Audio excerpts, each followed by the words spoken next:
just hit the subscribe button. But today's episode, we're talking about Ish from the Joe Budden podcast and what a Neanderthal he is. And I know if you follow me, you're probably saying, damn, you stay riding on this dude. Well, this dude stay doing and saying some dumb shit. Some shit that if it pertained to him or somebody he loved, he wouldn't dare utter the words. But because nobody he loves is in the conversation, he actually say this shit in public on a hot microphone to millions of people. So I'm gonna play a few clips just to give an example of what makes this guy Neanderthal. And we're gonna come back and talk about it. So here we go. Would it be okay for a kid to have to choose between going to school That's not in true. what country would it be okay for a kid to have to choose between going to school at 5 years old and working in a sneaker factory? America. How old is your mom? When was your parents were born? My mom was born in 19 39, my dad was born in 20 and 32. 28, 29, You said yeah. 32, something like that. Dad 29, mom 39. My nigga, they worked in the fields at 12. Yeah. My mother picked And it was tomatoes. wrong.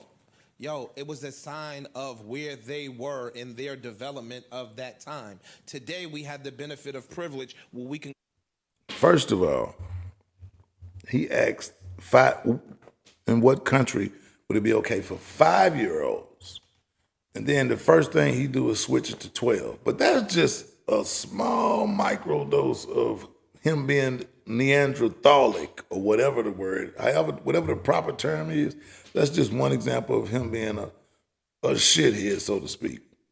But let the video continue. Go look and say, Trey is never gonna work in no fucking field picking tomatoes or picking cucumbers. Well, I don't think his parents should have worked there either. I think that was wrong. No, but that's where they were back then. Right, That's and what in- the sign of their. But in that moment, we would all say, this is immoral. And I'm saying, in this Today, moment, this is immoral. Back then, they wouldn't. Yes, they did. No, they didn't. What do you think the civil rights movement was? Bro, niggas, They were literally saying this is immoral. 40 years later. It was not. All right, bro. Yo, That's just factually incorrect. we When can't. was the civil rights movement? The 60s. No, that was the second wave of the civil rights movement. A. Philip Randolph and the laborer workers were doing it 2 decades earlier. Okay. And they literally had signs saying, I am a man. The Pullman porters in the 1940s and 50s were fighting for what? Labor for people, because black people's labor was being exploited. Okay, True. this week That's- I learned you're a part of some African American book club. So, no, get out of here. Can't we? Bro, Let's can say, like, at the end of the day, whenever I see exploitation as a problem, exploitation comes when large amounts of people have all the wealth. Between going to school. So that's the first clip. Let's just go through them all. But he a shithead. First of all, he got absolutely quiet when he couldn't when Mark debunked that stupid ass statement he made that in the United States it would be acceptable for 5-year-olds, 12-year-olds to work and be underpaid, let alone a 15 or 21-year-old. Don't nobody need to work and be underpaid or be taken advantage of their labor. But this dumbass actually said it would be okay in the United States. He try to act like a logical person, and he try to come off super intelligent on the podcast, but he actually lacks intelligence. Occasionally he be one of the more rational, and he just choose not to participate at times, right? And that could come off as rational or logical. But this guy is very illogical when he does decide to participate. The things he say be just off the record. It just be over the top, man. Like, and then he loved to argue with facts. I hate a person that I tell you the facts about something and you want to argue with the facts. Not my opinion, your opinion.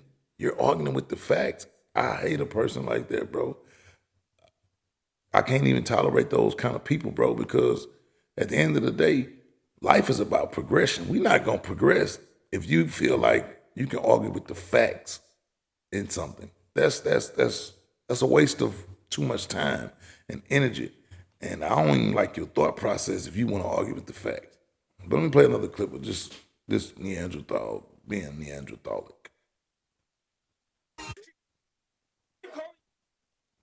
She from fucking away from Portugal, got the dirt from Portuguese. She got the sand from the beach and brought. Don't play when it comes to that shit. Not even. Your money ain't that. I don't give a fuck about your money, nigga.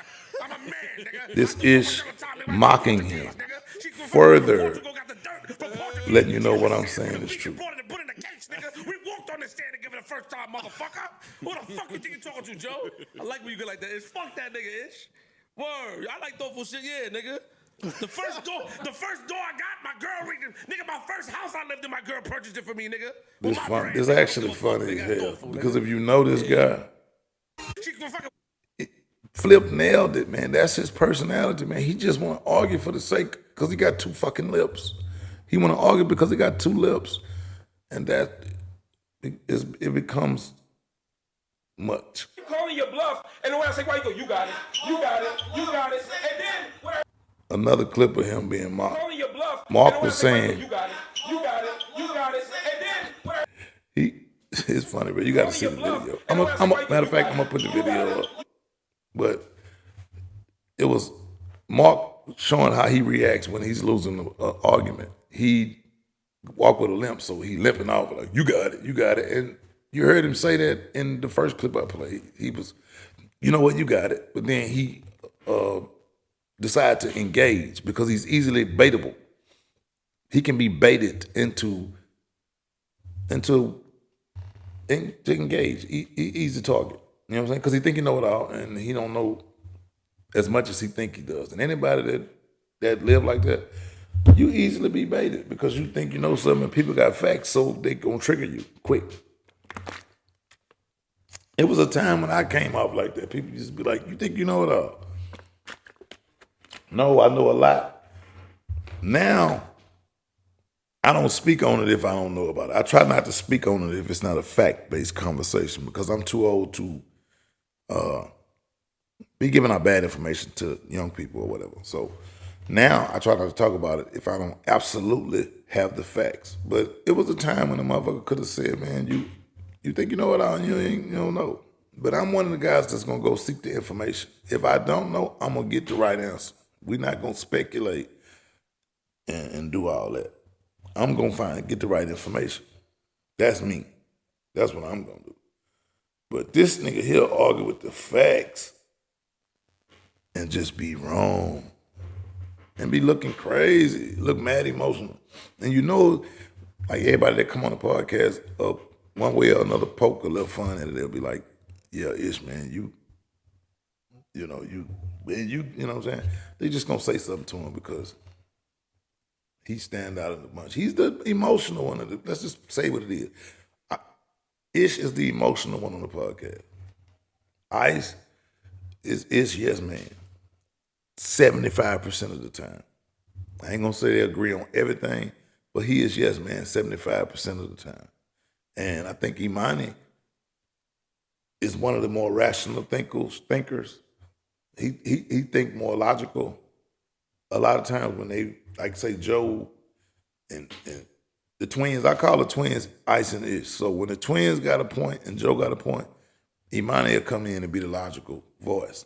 And Melissa, everybody know Melissa is definitely the most logical on the podcast, but they gonna make fun of that just because I guess she easy to make fun of. But it's starting to become bullshit content when they just be ready to just go against whatever she say. Like, like I say, even in my entertainment, I still want it to be fact-based content. Like, let's learn something in the midst of all these jokes and just gossip. Let's learn something too. So if somebody got some factual information, let's take it in. But don't, you got,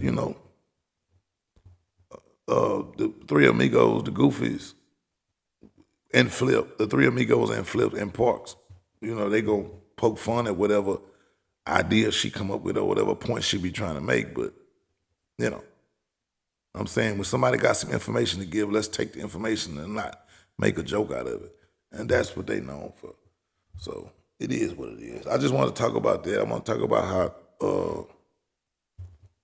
Yeah, man, you're not as sharp as you think you are. You said out of black broadcasters, nobody could conversate with you. This guy actually said that. Do he not? This guy must never watch TV and know the people that are well read and the information a lot of people possess. This guy actually said, I wish I had that fucking clip. He said, it ain't but a few black broadcasters that can actually go with me. And if you ask me, he was taking a shot at Joe saying, man, you can't fuck with me. Because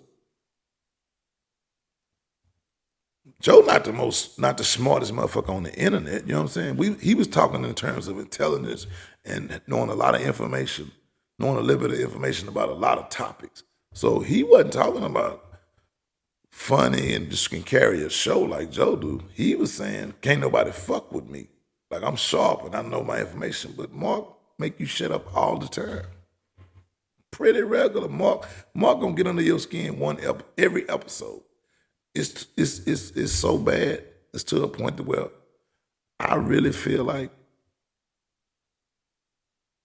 it's gonna be a meeting behind the scenes. But Mark will make you quit your job because he get under your skin that much. And I may be tripping. I may be looking too much into it, but I'm a pretty good judge of character.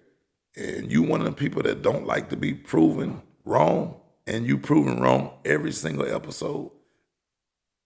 I don't know how well that's gonna work out. We'll have to see. We'll just have to see how you handle being wrong all the time. And I saw a post on Reddit when they say a Chrysler 300 looked like a Rolls Royce until a Rolls Royce pull up. And they was using that analogy with you and Mark. Like, you look smart until a real smart person walk in the room. And then you look like the Neanderthal that you are. But yeah, so it is what it is. I mean, I ain't the only person feel like this. There's a whole community on Reddit, Twitter, Instagram, I'm sure Facebook, and probably hell, you could probably find some people at AOL.com that feel like Ish is a Neanderthal. And you need to fix it, bro. You on a broadcast of millions of people weekly. Quit being a Neanderthal. Quit being a dumbass. Quit being a shithead. Yeah, that's what it is, man. This Jug, man, we finna tap into these other topics. And yeah, man, I just had to say that about Ish. And Ice is a yes, man. Super sensitive. He's super sensitive. And then he be like low-key wanna come off tough a little bit, like, but he only do that really with Flip. You know what I'm saying? When they had that little episode, shoot, you ain't gonna be outside and and Flip say, nigga, I'm in Jersey now. Yeah, but Ice super sensitive as fuck, man. He wanna try to come off tough or whatever, but you ain't tough, man. You're all right. You cool people. You cool people, man. You're a sweetie pie. Like what that boy like Loose Cannon say. Yeah. But yeah, man, that's what it is, man. I'm finna tap into these other topics. We'll be right back, baby.